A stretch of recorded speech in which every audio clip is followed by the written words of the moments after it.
everyone. Thank you very much for being with us this Sunday afternoon. I have a statement that I would like to read to you, and I'm sure that our colleagues in the rooms behind me, when they meet at 3 o'clock, they will also be listening to this statement. And I want to thank, my brother, Ambassador Maged Abdelaziz, the ambassador of the League of Arab States, for being with us. And also we requested, as the State of Palestine, an emergency meeting of the League of Arab States at the level of foreign ministers in Cairo in the next few days. Regrettably, history for some media and politicians start when Israelis are killed. Our people have endured one deadly year after another. We came to the Security Council month after month, warning of the consequences of Israeli impunity and international inaction. Last October, about a year ago, we stated before the Security Council, the Palestinian people will be free one day or another, one way or another. We chose the peaceful way, the one the international community advocates for. Do not let Israel prove us wrong for our sake and theirs. This is not a time to let Israel double down on its terrible choices. This is a time to tell Israel it needs to change course, that there is a path to peace where neither Palestinians nor Israelis are killed. And it is the one diametrically opposed to the one Israel is embarked on. Israel keeps saying the blockade and repeated assaults on Gaza are to destroy Hamas, military capabilities, and ensure security. Clearly, and expectedly, its blockade and assaults accomplished neither. The only thing they did accomplish was inflicting terrible suffering on an entire civilian population. It is time for an immediate end to the violence and the bloodshed, and it is time to end this blockade and to open a political horizon. When Israel now tries to justify yet another assault by the same faulty premise, no one should say or do anything to encourage it down this path. We know only too well that the messages about Israel's right to defend itself will be interpreted by Israel as license to kill, to pursue on the very path that led us here. 370, and the number is rising by the moment, of Palestinians that have been killed already in one day, including children, some barely a few months old. Entire families were killed in their sleep. Will this bring security? Will this advance peace?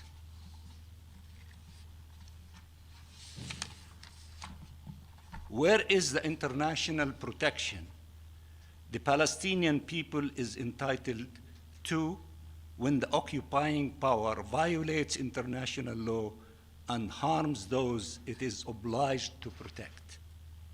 Aren't Palestinians' lives worth saving? The Palestinian civilians killed, the Palestinian children killed in occupied Palestine could have been spared. Isn't that a moral and legal obligation and a contribution to peace? Why nothing is done when those killed are Palestinians? We need to think hard of what logic we want to see prevail here. If this is about vengeance, then many Palestinians will feel they have much to avenge. If this is about peace, then the way to it is not through further entrenching oppression and occupation, but by ending it. You cannot say nothing justifies killing Israelis and then provide justification for killing Palestinians. We are not subhumans. Let me repeat, we are not subhumans. We will never accept a rhetoric that denigrates our humanity and reneges our rights. A rhetoric that ignores the occupation of our land and oppression of our people. There is no right to security that trumps the right of a nation to self-determination.